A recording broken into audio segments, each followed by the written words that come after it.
Hello and welcome to Millennium News Hour. I am Tanziva Naurin. In today's bulletin, we will get you detailed news from across the nation and the world. Let's begin with the headlines of the day. Republicans win back control of House with narrow majority.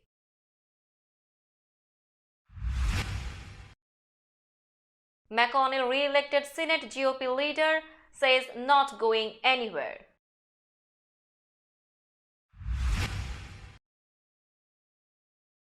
Karen Bass elected first woman mayor of Los Angeles.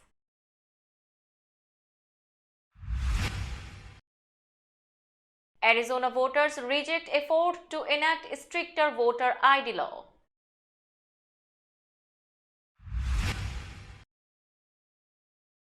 Leading Republicans try to ignore Trump campaign launch.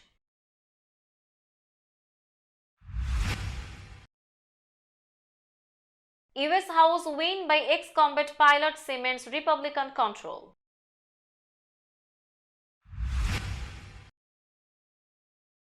Russia didn't take US phone call after Poland missile strike.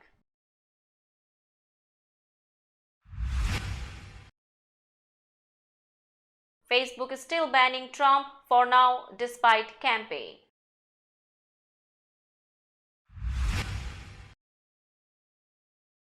Judge delays end of asylum restrictions to late December.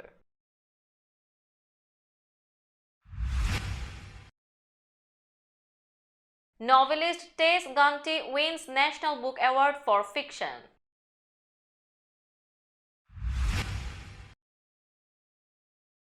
After exchange, China calls Canada's manner condescending.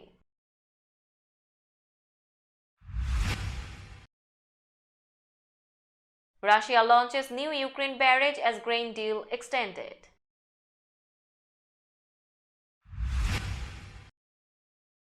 Chinese city plans 250,000 quarantine beds to fight virus.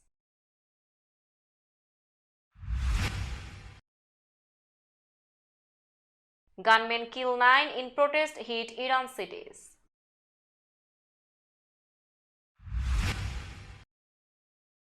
Infantino unopposed to get 4 more years as FIFA president.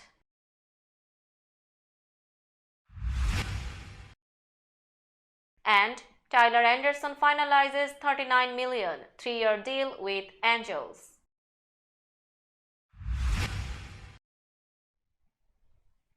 Now news in detail. Republicans own control of the US House on Wednesday, returning the party to power in Washington and giving conservatives leverage to blunt President Joe Biden's agenda and spur a flurry of investigations. But a threadbare majority will pose immediate challenges for GOP leaders and complicate the party's ability to govern. More than a week after Election Day, Republicans secured the 218th seat needed to flip the House from Democratic control. The full scope of the party's majority may not be clear for several more days or weeks, as votes in competitive races are still being counted.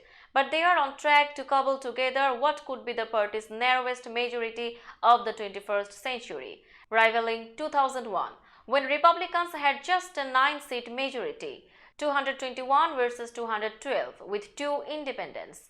That's far short of the sweeping victory the GOP predicted going into this year's midterm elections, when the party hoped to reset the agenda on Capitol Hill by capitalizing on economic challenges and Biden's lagging popularity.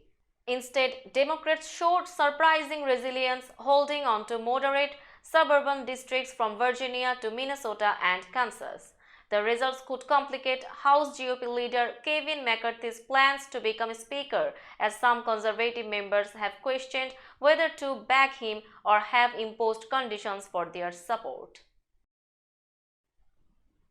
Senator Mitch McConnell was re-elected as Republican leader Wednesday, quashing a challenge from Senator Rick Scott of Florida. The Senate GOP campaign chief criticized after a disappointing performance in the midterm elections that kept Senate control with Democrats. McConnell of Kentucky easily swatted back the challenge from Scott in the first ever attempt to oust him after many years as GOP leader. The vote was 37 versus 10, senators said, with one other senator voting present. McConnell is poised to become the Senate's longest-serving leader when the new Congress convenes next year. "I am not going anywhere," McConnell said after the nearly 4-hour closed-door meeting. He said he was pretty proud of the outcome but acknowledged the work ahead. "I think everybody in our conference agrees we want to give it our best shot." At a GOP senators' lunch on Tuesday, Scott and McConnell had traded what colleagues said were candid and lively verbs. The 10 Republican senators joining in Wednesday's revolt against McConnell and voting for Scott included some of the most conservative figures and those aligned with former President Donald Trump. Residents of Los Angeles have elected Karen Bass as mayor, vote projections indicated Wednesday, making her the first woman to head America's second biggest city. Lifelong Democrat Bass, who is black and a long-time U.S. Congresswoman, beat an immensely well-funded challenge from former Republican property developer Rick Caruso, who spent an eye-watering $100 million of his own money on the race.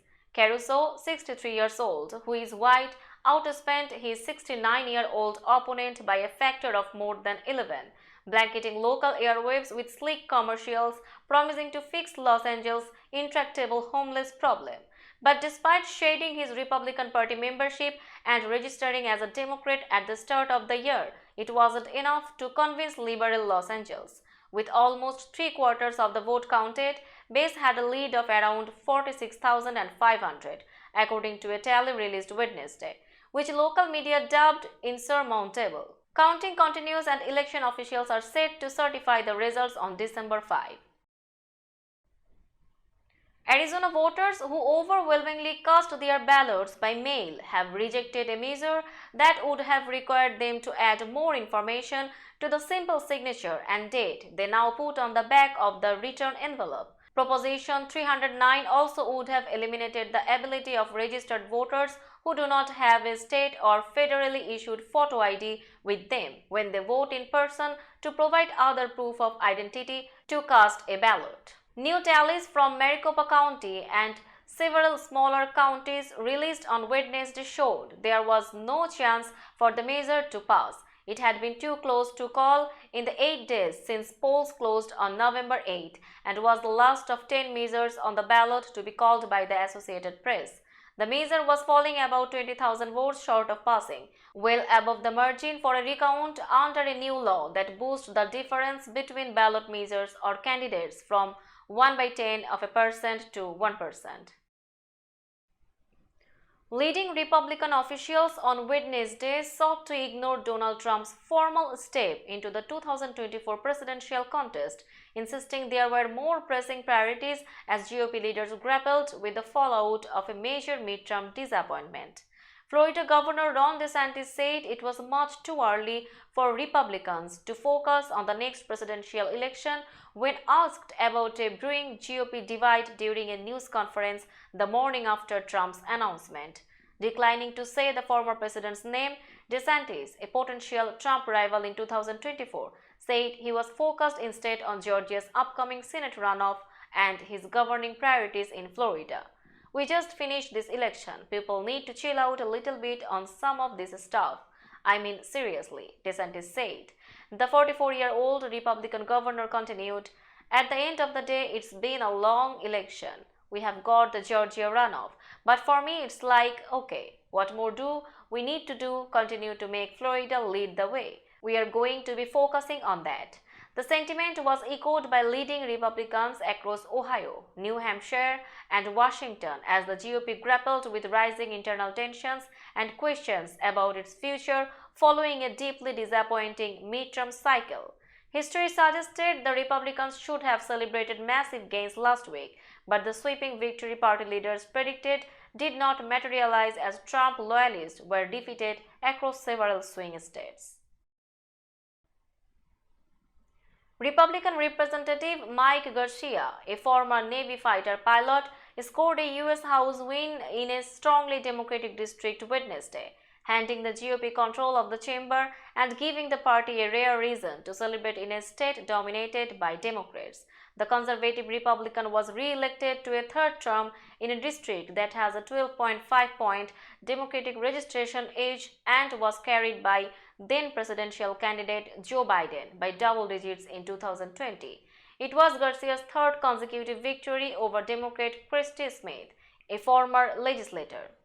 Garcia was first elected in a special election in May 2020, then was re-elected 2 years ago by just 333 votes. He faced an even tougher challenge this year, after his left-leaning district was redrawn and became more solidly Democratic. With nearly 75% of the ballots counted, Garcia had 54.2% to 45.8% for Smith.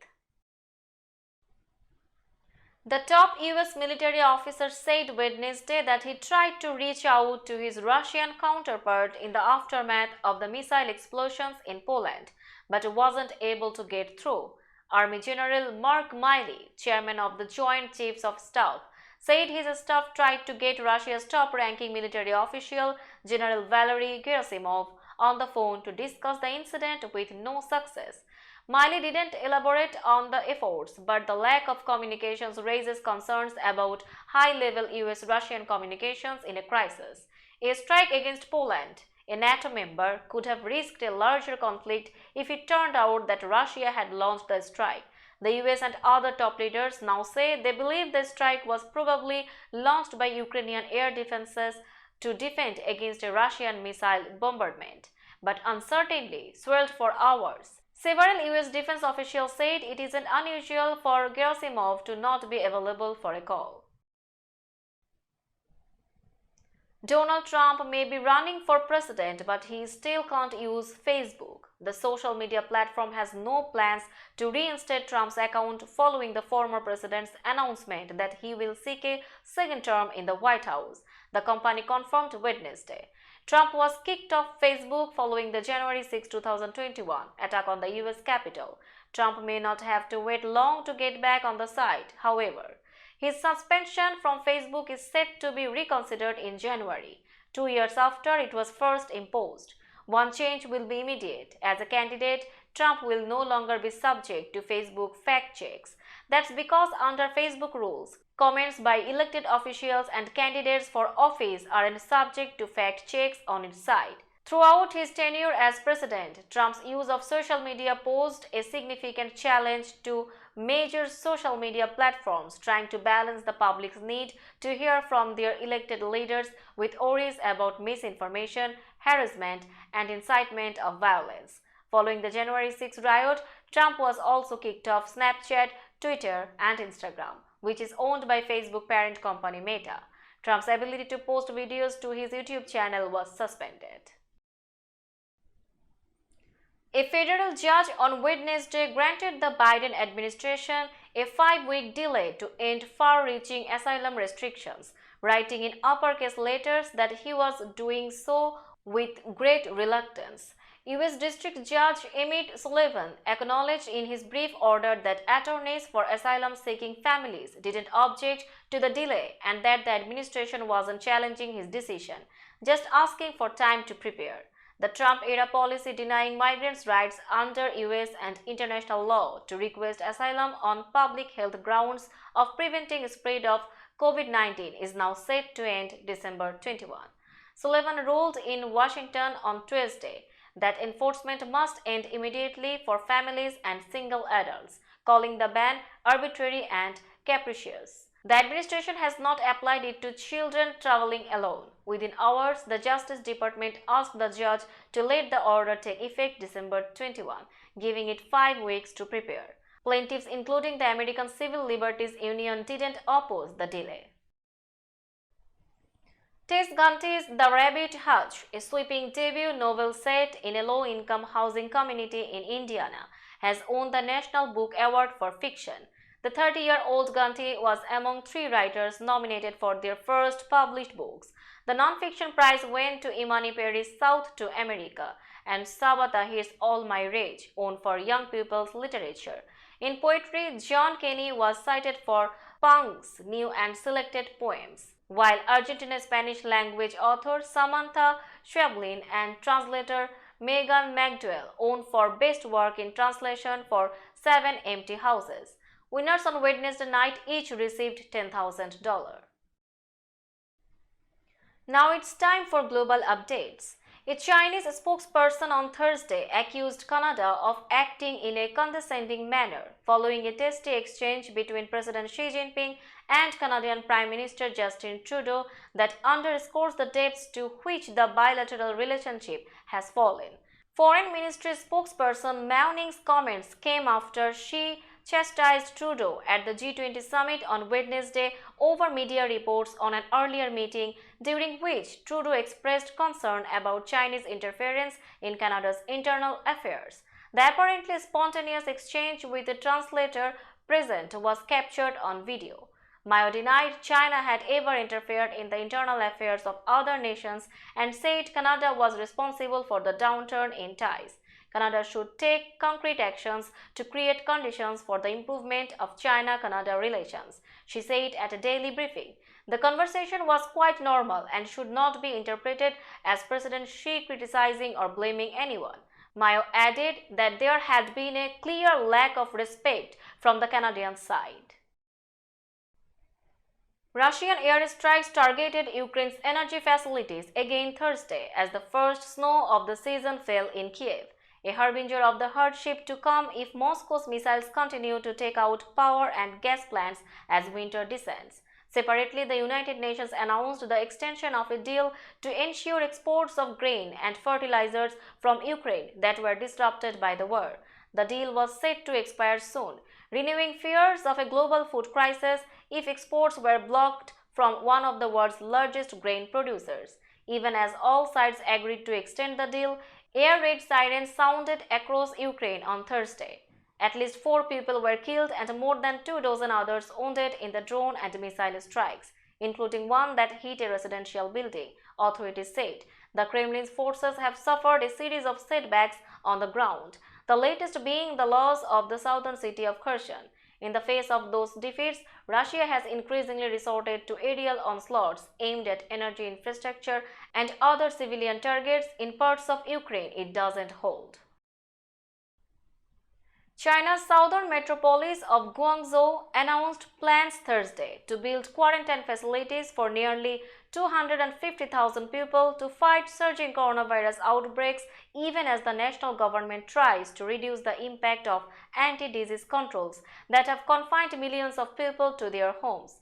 Guangzhou, a city of 13 million people and the biggest of a series of hotspots across China with outbreaks since early October, reported 9,680 new cases in the past 24 hours. That was about 40% of the 23,276 cases reported nationwide.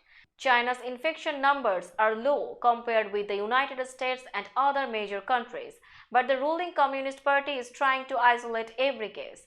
Repeated closures of neighborhoods, schools, and businesses are fueling public frustration and clashes with health workers. Authorities in Guangzhou sent 95,300 people from the city's Haizhou district to quarantine centers or for hospital treatment, the government announced. Assailants on motorbikes shot dead 9 people, including a woman and 2 children, during protests in 2 separate attacks in southern Iran, the state media said on Thursday. 3 suspects were arrested and the hunt was on for others after Wednesday's first attack on protesters and security forces in Izeh, said a senior judicial official in Khuzestan province. In a separate attack 4 hours later in Iran's third largest city, Isfahan, 2 assailants on a motorcycle fired automatic weapons at Basij paramilitary force members, killing 2 and wounding 2 others, Fars news agency reported. The attacks occurred as protests over the September 16 death in custody of Mahsa Amini intensified on the 3rd anniversary of bloody unrest over fuel price hikes. Now it's time for business news.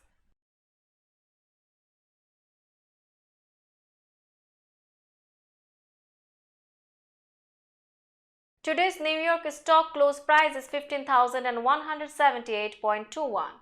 The NYSE composite is decreased by 87.04 points or 0.57%.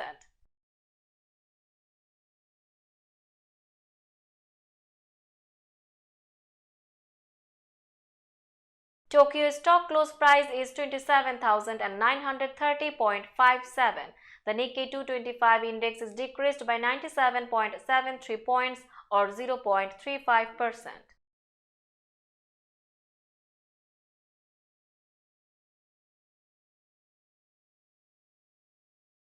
Shanghai stock close price is 3,115.4347. The Shanghai Composite Index is decreased by 4.55 points or 0.15%.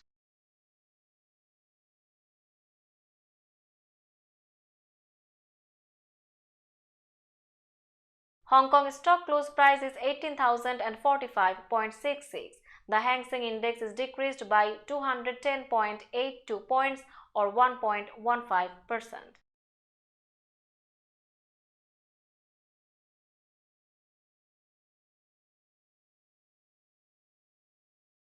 Bombay stock close price is 61,750.60. The Sensex index is decreased by 230.12 points or 0.37%. Now a look of today's sports stories.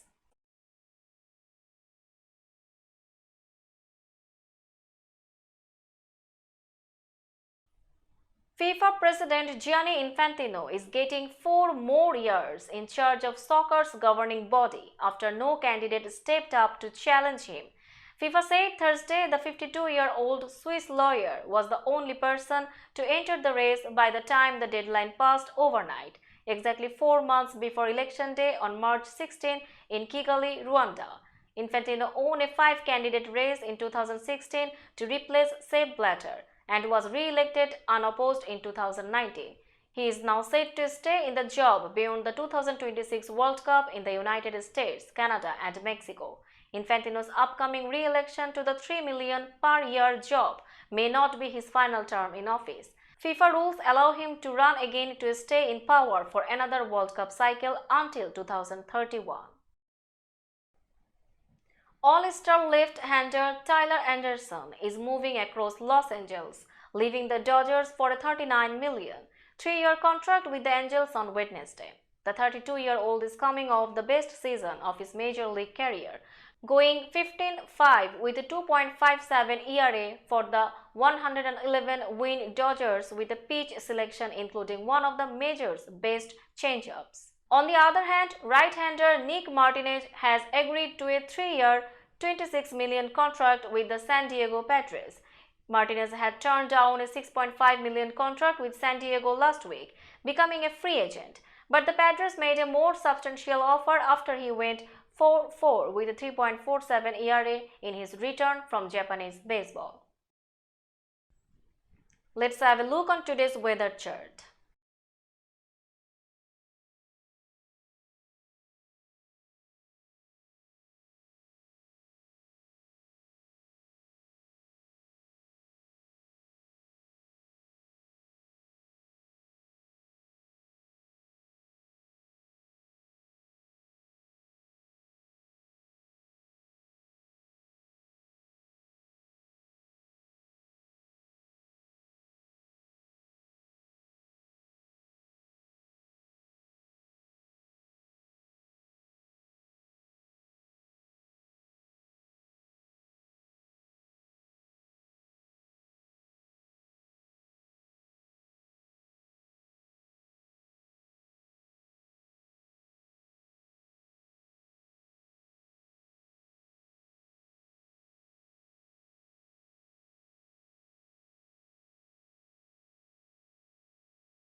That's all in today's news. Keep watching Millennium News 24 for latest updates. Millennium TV USA and Millennium News 24 network is transmitted and available to be watched free for all at TVs such as Sony, Samsung, LG, Roku TV, Amazon TV and Apple TV. And also in all European countries and Australia, available with Sky Network, Worldwide Jadoo TV, Radiant IPTV, Worldwide Jago BD Network and Horizon Satellite globally. Stay connected with us for all types of informative and entertainment program. Thank you.